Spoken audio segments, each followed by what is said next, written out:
Hey guys, so I am driving back from my first ever service center visit, and I thought I would just document what the overall process was like going to a service center. So, as you guys might know, I am based in Los Angeles, so this is of course going to be my service center experience in Los Angeles. I would say overall it went pretty smooth. The two main issues I brought the car in for were, number one, the headlight issue. Basically, I think the LED headlight was starting to die on me, and also the daytime running light was starting to fade a little bit.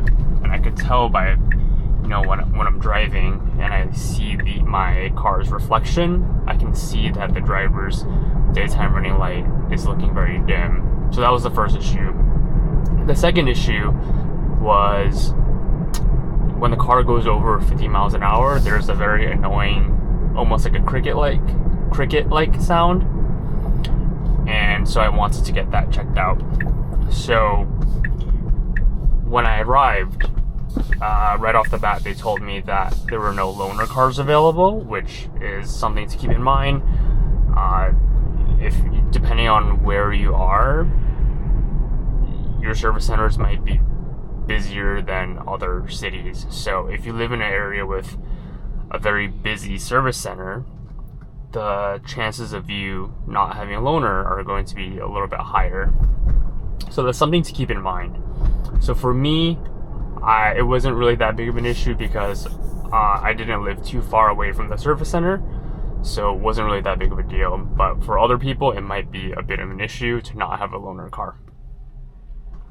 So when I arrived, they told me that if I wanted to fix the issue with the cricket sound, it would take several days, which didn't work for me because I'm going out of town tomorrow. So I told them just to go ahead and fix the headlight issue, and I dropped off the car at around 8 a.m. I got the car back at 4 p.m. So it basically took the full day for them to fix the headlight issue.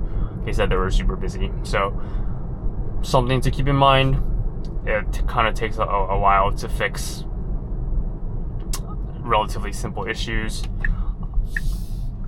But also, to be fair to Tesla, whenever I had an issue with my Honda Civic, for the most part, it would take a full day for them to fix the issue or even diagnose the issue. So I think just in general, car service takes a while.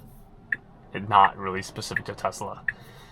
But I am a little bit annoyed that they weren't able to fix the cricket sounding issue. So I'm going to have to come back next month to get that resolved. So it's a little bit annoying, and I just have to hope that the next time I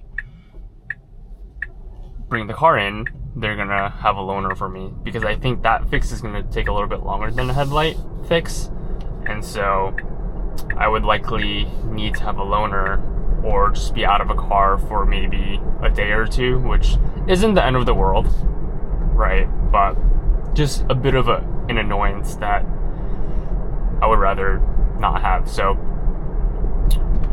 overall, experience was pretty smooth. All of my communication was through the Tesla app, and they were fairly responsive. The headlight fix was covered under warranty because my car is still under warranty, so no issues on that end. Didn't have to pay anything.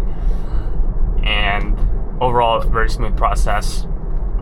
I got notified on the Tesla app that the car was ready for pickup, and I just went, picked it up. And the nice thing was they did charge my car, so you do get a bit of a free, you get some free charging if you go to the service center. So that's always a nice perk. In terms of the downsides, I did notice the interior of my car was a little bit dirty, which I think I'm going to take off some points for that, because I do think they could have just done a better job of, being a little bit cleaner inside my vehicle. So I did notice that my seats, and I do have white seats, so they're very, very noticeable. I did notice there were some stains on my white seats that I was able to wipe off, but still, it must have just been the technician just having dirty pants. And I also noticed on the handlebars of my driver's side, it was just covered in some dust. So it's just a little bit gross. It wasn't that big of a deal. I was able to wipe it down pretty quickly, but just something that, I think these little things do add up and they do matter. And especially if Tesla is wanting to charge premium prices for their cars, I do think their service center should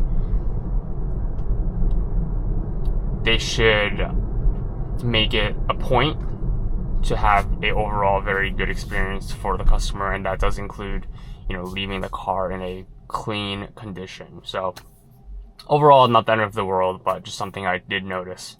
But yeah, so that was my experience overall.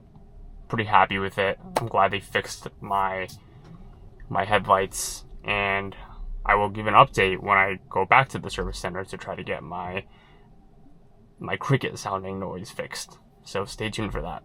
And thanks again for watching.